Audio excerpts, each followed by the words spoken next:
이란 사태 완전 해설 역사부터 현재까지. 안녕하십니까? 오늘은 최근 전 세계의 이목을 집중시키고 있는 이란 사태에 대해 자세히 말씀드리겠습니다. 2025년 12월 말부터 시작된 이란의 반정부 시위가 2026년 새해를 넘어서도 계속되고 있습니다. 이번 시위는 2022년 히잡 시위 이후 최대 규모로 평가받고 있으며 일부에서는 1979년 이슬람 혁명 이후 최대의 위기라고 분석하고 있습니다. 왜 이란에서 이런 일이 벌어지고 있을까요? 단순히 경제 문제만은 아닙니다. 이란의 복잡한 역사와 정치 구조, 그리고 국제관계가 모두 얽혀있는 사안입니다. 오늘 이 방송에서는 이란 사태의 배경과 원인, 그리고 현재 상황을 차근차근 설명드리겠습니다.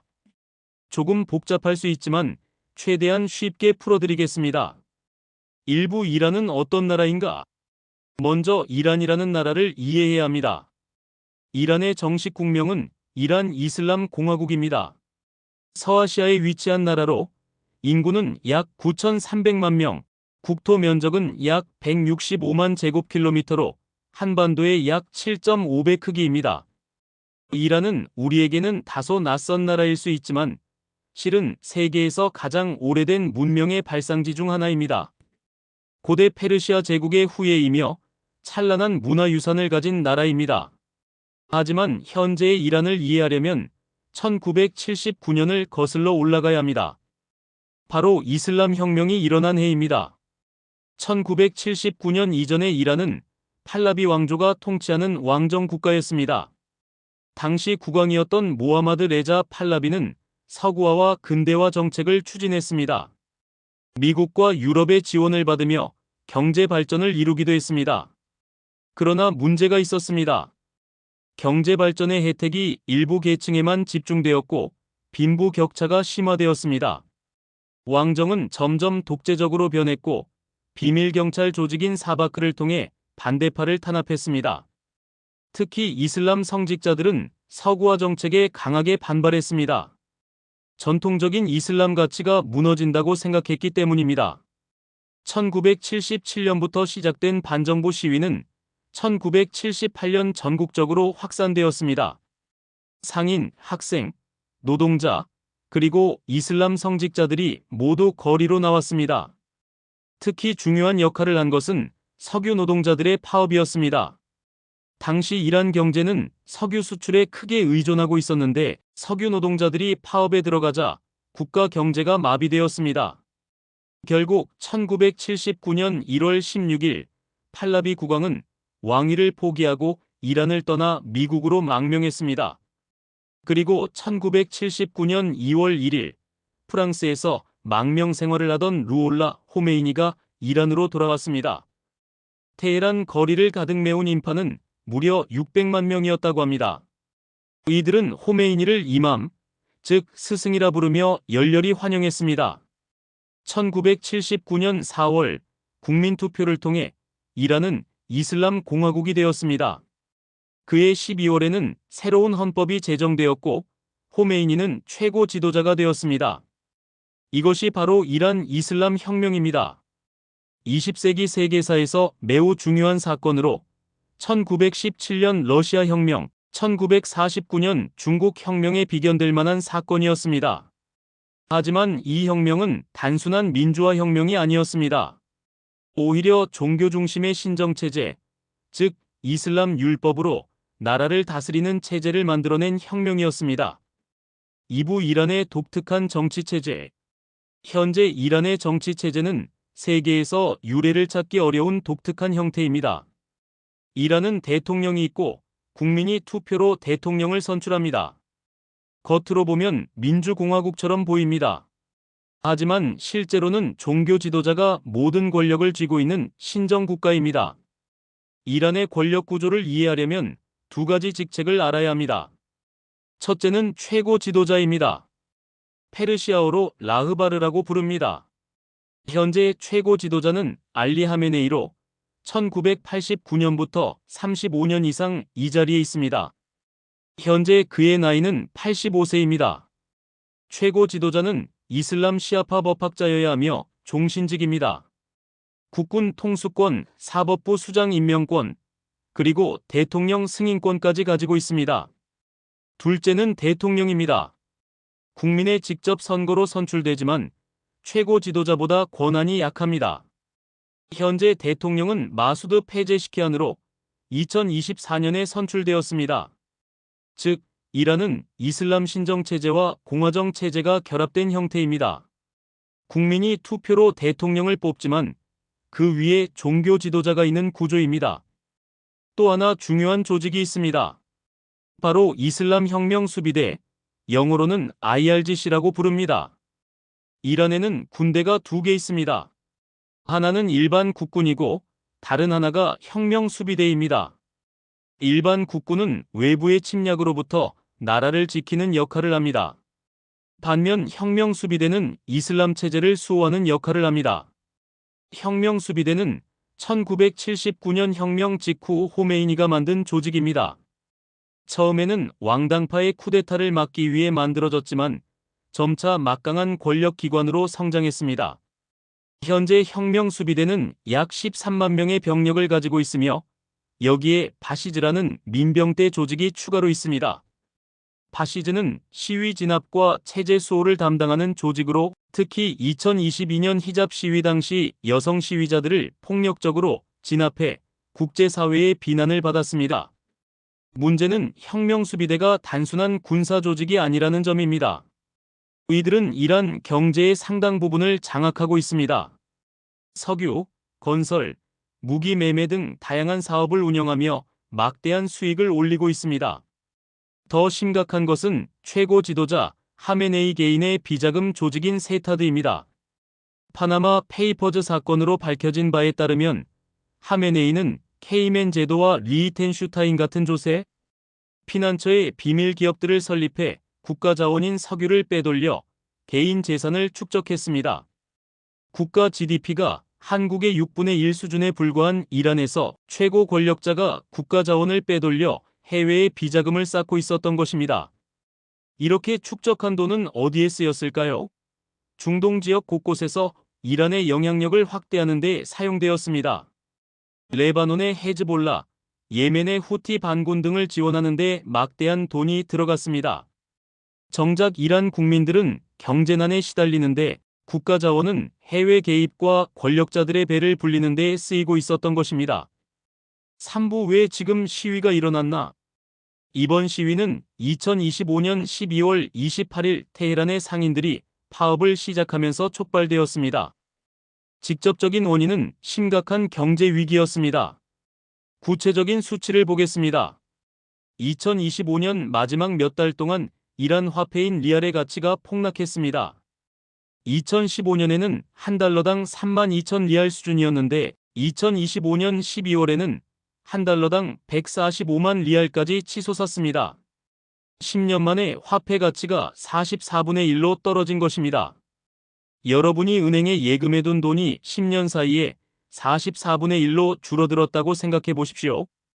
얼마나 끔찍한 일입니까? 물가는 어떨까요? 2025년 12월 기준 이란의 소비자 물가 지수는 전년 대비 42.2% 상승했습니다. 특히 식료품 가격은 72%나 올랐고 의료비는 50% 이상 상승했습니다. 월급은 그대로인데 물가가 2배 가까이 오르면 어떻게 될까요? 생활이 불가능해집니다. 먹고 사는 것 자체가 어려워집니다. 테헤란의 상인들이 가장 먼저 거리로 나온 이유가 여기에 있습니다. 환율이 폭등하면서 수입 상품 가격이 천정부지로 치솟았고 장사가 되지 않았습니다. 특히 휴대전화와 IT 기기를 취급하는 알라딘 상가와 차르수 몰의 상인들이 먼저 시위를 시작했습니다.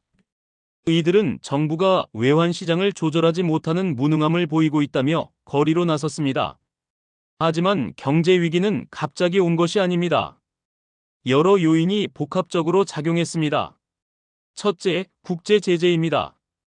2025년 6월 이란과 이스라엘 간에 12일간의 전쟁이 있었습니다. 이 전쟁 이후 유엔은 핵합의 위반을 이유로 이란에 대한 제재를 다시 부과했습니다. 미국의 트럼프 대통령도 이란에 대한 압박을 강화했습니다. 이란은 석유 수출로 먹고 사는 나라인데 제재로 석유를 제대로 팔 수 없게 되자 외화 수입이 급감했습니다. 둘째, 시리아 아사드 정권의 붕괴입니다. 이란은 오랫동안 시리아의 아사드 정권을 지원해왔는데 2025년 말 아사드 정권이 무너지면서 이란의 중동 지역 영향력이 크게 감소했습니다. 셋째, 에너지 부족 문제입니다. 석유가 나는 나라에서 전기와 가스가 부족한 상황이 발생했습니다.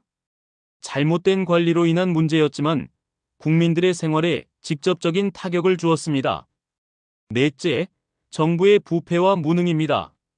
앞서 말씀드린 것처럼 최고 지도자와 혁명 수비대는 막대한 부를 축적했지만 정작 국민들을 위한 정책은 실패를 거듭했습니다. 이런 상황에서 정부는 2026년 3월 21일 노루즈, 즉 이란의 새해부터 세금을 인상할 계획을 발표했습니다. 이것이 국민들의 분노에 기름을 부었습니다. 시위는 빠르게 확산되었습니다. 테헤란뿐만 아니라 이스파한, 시라지, 마슈아드 등 주요 도시로 번졌고 1월에는 25개 주 이상 170곳 이상으로 확대되었습니다. 처음에는 경제 문제에 대한 항의였지만 점차 체제 자체를 비판하는 구호들이 나오기 시작했습니다. 독재자 죽어라, 가자와 레바논이 아니라 내 삶은 이란을 위해라는 구호들이 터져나왔습니다. 이것은 정부가 자국민보다 해외 개입에 더 신경 쓴다는 비판입니다.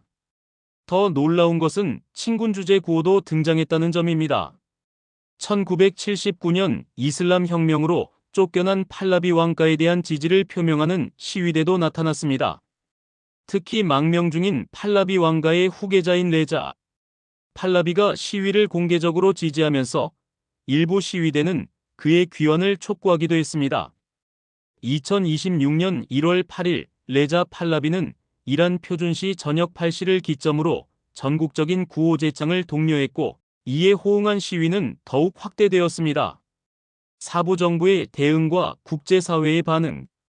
이란 정부는 시위에 어떻게 대응했을까요? 먼저 강경 진압에 나섰습니다. 경찰과 혁명수비대, 그리고 바시즈 민병대가 동원되었습니다. 서부 로레스탄 주 쿠다슈트에서는 시위 진압 과정에서 바시즈 민병대원 1명이 사망하고 혁명수비대 소속 군인 13명이 다쳤습니다. 남서부 로르데간에서는 시위 참가자 2명이 사망했으며 아즈나와 플라드샤르에서도 경찰의 발포로 사망자가 발생했습니다. 정확한 사망자 수는 확인되지 않지만 최소 15명에서 최대 45명이 숨진 것으로 추산됩니다. 체포된 사람은 500명 이상으로 알려져 있습니다. 정부는 또한 정보 통제에 나섰습니다. 가장 강력한 조치는 인터넷 차단이었습니다. 2026년 1월 초부터 이란 전역의 인터넷이 차단되었습니다. 인터넷 모니터링 기구들에 따르면 이란의 인터넷 사용량이 평소보다 97%나 감소했습니다. 사실상 완전 차단에 가까웠습니다. 전화 서비스도 중단되었습니다. 시위 조직과 외부와의 소통을 차단하기 위한 조치였습니다. 84시간 이상 인터넷이 차단되면서 이란 국민들은 외부 세계와 단절되었습니다. 이란 정부는 과거에도 시위 때마다 인터넷을 차단해왔습니다. 2019년에는 약 1,500명이 목숨을 잃은 시위 당시 일주일 동안 인터넷을 차단했고 2022년 히잡 시위 때도 같은 조치를 취했습니다. 정부는 또한 임시 공휴일을 발표했습니다. 2025년 12월 31일부터 2026년 1월 4일까지 사실상 나흘간 국가를 봉쇄한 것입니다. 시위를 억제하기 위한 조치였습니다. 경제적 조치도 취해졌습니다. 화폐 가치 폭락의 책임을 물어 모하마드 레자 파르진 중앙은행 총재를 경질하고 압돌라세르 헤마티를 새 총재로 임명했습니다. 마수드 페제시키안 대통령은 TV 방송에서 국민들에게 말했습니다. 민생 문제를 해결하지 못하면 우리는 결국 지옥에 떨어질 것이라고요. 위기감을 드러낸 발언이었습니다. 하지만 최고 지도자 하메네이는 강경한 입장을 고수했습니다. 우리는 시위자들과 대화하지만 폭동꾼들은 제자리에 돌려놓아야 한다고 말했습니다. 흥미로운 보도도 있었습니다. 영국 타임스는 하메네이가 시위 진압에 실패할 경우를 대비해 러시아로의 망명을 준비 중이며 현금과 부동산 등 자산을 모으고 있다고 보도했습니다. 또한 하메네이가 안전한 장소로 급히 이송되었다는 보도도 나왔습니다. 국제사회의 반응은 어땠을까요? 서방 국가들은 대부분 시위대를 지지하는 입장을 표명했습니다. 미국의 트럼프 대통령은 시위에 대한 지지를 표명했으며 이란 지도자들이 자신에게 전화의 협상을 간청했다고 밝혔습니다. 월스트리트 저널은 트럼프 행정부가 참수작전, 즉 지도부를 제거하는 전략을 검토하고 있다고 보도했습니다. 이스라엘의 네타냐후 총리도 시위대를 지지한다고 밝혔습니다. 유럽에서는 독일의 프리드리히 메르츠 총리, 영국의 키어 스타머 총리, 프랑스의 에마뉘엘 마크롱 대통령이 합동 성명을 내고 무력 진압 즉각 중단을 요구했습니다. 유럽연합 집행위원장 우르줄라 폰데어 라이엔도 시위대에 대한 지지를 표명했으며 스웨덴, 벨기에 등 여러 나라의 지도자들이 이란 정부를 비판했습니다. 흥미롭게도 이란 국민 중에서도 지지 목소리가 나왔습니다. 축구 국가대표팀 주장 메디 타레미는 당국의 대중의 요구에 귀를 기울일 것을 촉구했습니다. 반면 러시아와 중국은 조심스러운 입장을 보였습니다. 이란 외무장관은 모스크바를 방문해 푸틴 대통령을 만나기도 했습니다. 오부 역사는 반복될까? 지금의 상황을 보면서 많은 사람들이 1979년 이슬람 혁명을 떠올립니다. 역사가 반복되는 것일까요? 1979년 혁명 당시와 현재의 유사점이 있습니다. 첫째, 경제 위기입니다. 1979년 당시에도 경제 문제가 시위의 직접적인 원인이었습니다. 유가 하락으로 국가 수입이 감소하고 정부는 노동자들의 임금을 삭감했습니다. 둘째, 상인들의 역할입니다. 1979년에도 바자르, 즉 전통시장의 상인들이 시위의 중심에 있었습니다. 2025년에도 테헤란 바자르 상인들의 파업이 시위를 촉발했습니다. 셋째, 전국적 확산입니다. 1979년에도 처음에는 일부 도시에서 시작된 시위가 빠르게 전국으로 번졌습니다. 지금도 같은 패턴을 보이고 있습니다. 하지만 중요한 차이점도 있습니다. 첫째, 대한 세력의 차이입니다. 1979년 혁명 당시에는 호메인이라는 카리스마 있는 지도자가 있었고 이슬람이라는 강력한 이념이 있었습니다. 하지만 지금은 명확한 대한 세력이나 통합된 지도부가 없습니다. 레자 팔라비가 시위의 상징적 인물로 부상하고 있지만 그가 과거 팔라비 왕조의 후계자라는 점은 양날의 검입니다. 일부는 그를 지지하지만 과거 왕정 시대를 기억하는 세대는 회의적입니다. 둘째, 군부와 혁명 수비대의 충성도입니다. 1979년 당시 군대는 분열되었고 많은 장교와 병사들이 시위대 편에 섰습니다. 하지만 현재 혁명 수비대와 바시즈는 체제에 깊이 의존하고 있습니다. 이들은 경제적 이익을 누리고 있어 체제 붕괴 시 모든 것을 잃게 됩니다. 셋째, 국제 환경의 차이입니다. 1979년 당시 미국은 팔라비를 벌였습니다. 하지만 지금은 서방 국가들이 시위대를 지지하고 있습니다. 이것이 오히려 이란 정부에게 시위를 외세의 개입으로 프레임하는 기회를 줄 수 있습니다. 넷째, 정보 통제 능력입니다. 1979년에는 없었던 인터넷 차단, CCTV 감시, 안면, 인식 기술 등이 현재는 존재합니다. 정부의 감시와 통제 능력이 과거보다 훨씬 강력합니다. 그렇다면 이번 시위는 어떻게 끝날까요? 세 가지 시나리오가 가능합니다. 첫 번째는 정부의 강경 진압으로 시위가 진압되는 것입니다. 과거 2019년, 2022년 시위도 결국 강경 진압으로 막을 내렸습니다. 두 번째는 정부와 시위대 간의 타협입니다. 정부가 일부 개혁을 약속하고 시위대가 요구를 완화하는 것입니다. 하지만 현재로서는 양측 모두 타협이 여지를 보이지 않고 있습니다. 세 번째는 체제 변화입니다. 1979년처럼 혁명이 성공하는 경우입니다. 하지만 이것은 가장 가능성이 낮은 시나리오입니다. 전문가들은 대부분 첫 번째 시나리오, 즉 강경 진압을 예상하고 있습니다. 하지만 경제 문제가 해결되지 않는 한 시위는 또다시 일어날 것입니다. 육부 우리에게 주는 교훈. 이란 사태는 먼 나라의 일처럼 보일 수 있습니다. 하지만 우리에게도 중요한 교훈을 줍니다. 첫째, 경제의 중요성입니다. 정치 체제가 무엇이든 간에 국민들이 먹고 살 수 없으면 불만이 쌓입니다. 화폐 가치가 44분의 1로 떨어지고 물가가 2배 오르는 상황에서는 어떤 정부도 버티기 어렵습니다. 둘째, 권력의 부패는 결국 체제를 무너뜨립니다. 최고 지도자가 해외에 비자금을 싸는 동안 국민들은 경제난에 시달렸습니다. 이런 부패는 결국 체제의 정당성을 무너뜨립니다.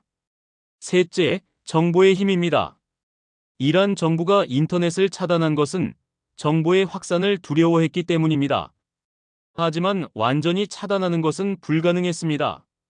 정보는 결국 새어나갑니다. 넷째, 국제연대의 중요성입니다. 한 나라의 문제가 그 나라만의 문제로 끝나지 않습니다. 국제사회의 관심과 지지가 시위대에게 큰 힘이 됩니다. 마무리. 오늘은 이란 사태에 대해 역사적 배경부터 현재 상황까지 자세히 살펴봤습니다. 1979년 이슬람 혁명으로 시작된 이란의 신정체제는 45년이 지난 지금 심각한 도전에 직면해 있습니다. 경제 위기와 부패, 그리고 국민들의 분노가 거리로 폭발했습니다. 이 시위가 어떻게 끝날지는 아직 알 수 없습니다. 하지만 분명한 것은 이란 국민들이 변화를 원하고 있다는 것입니다. 우리는 이란 사태를 계속 주시해야 합니다. 중동의 안정은 전 세계에 영향을 미치고 특히 석유 가격을 통해 우리 경제에도 직접적인 영향을 줍니다. 오늘 방송이 이란 사태를 이해하는 데 도움이 되셨기를 바랍니다. 시청해주셔서 감사합니다. 구독과 좋아요, 알림 설정 부탁드립니다.